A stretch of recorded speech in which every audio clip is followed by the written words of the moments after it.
Salam damai sejahtera bagi Anda sekalian. Berjumpa kembali dalam renungan harian Gereja-Gereja Kristen Jawa, Klasis Semarang Timur.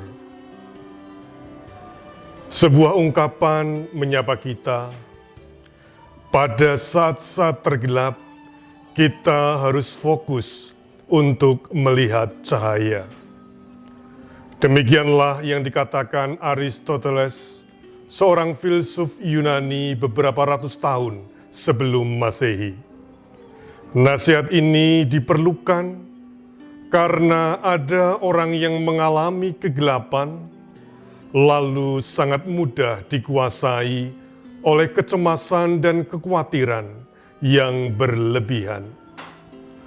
Memang benar kita harus fokus pada cahaya pengharapan yang mendatangkan kegembiraan.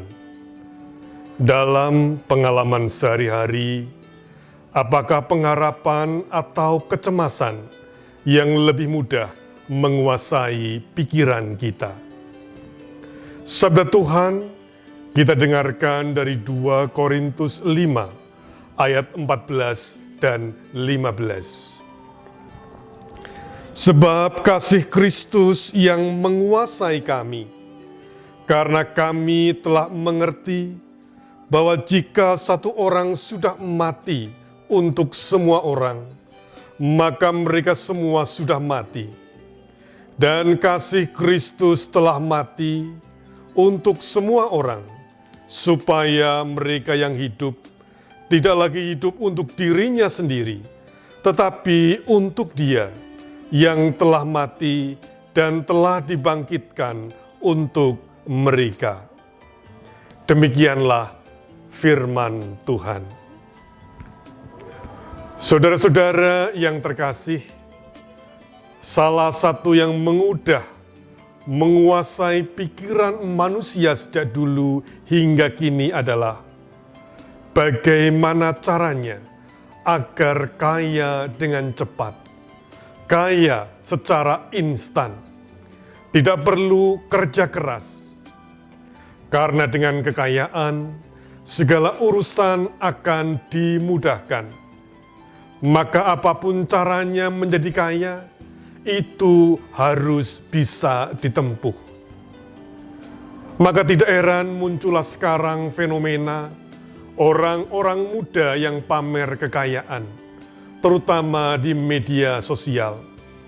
Mereka memamerkan supercar, rumah super mewah, dan yang dipakai super branded.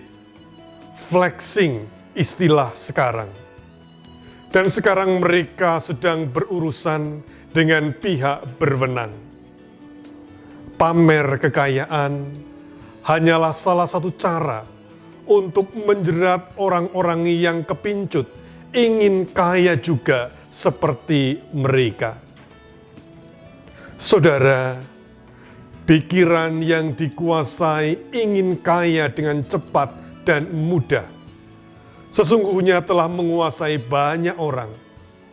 Bahkan meskipun itu dilakukan dengan mengorbankan sahabatnya. Dan ternyata hal ini sudah sering terjadi dan terus berulang sepanjang zaman. Jika hal ini terus berlangsung, ketidakpedulian terus merajalela, maka kehancuran hidup manusia tidak akan menunggu waktu lebih lama. Oleh karena itu Rasul Paulus merasa perlu untuk menyatakan cara hidupnya, untuk mengingatkan bahwa kasih Kristuslah yang semestinya menguasai hidup kita. Tidak semestinya kuasa jahat menguasai kita, supaya kita tidak lagi hidup untuk diri sendiri, melainkan melakukan kasih seperti Kristus yang telah mengorbankan dirinya, sehingga menjadi nyata bahwa hidup kita ada dalam kuasa kasih Kristus.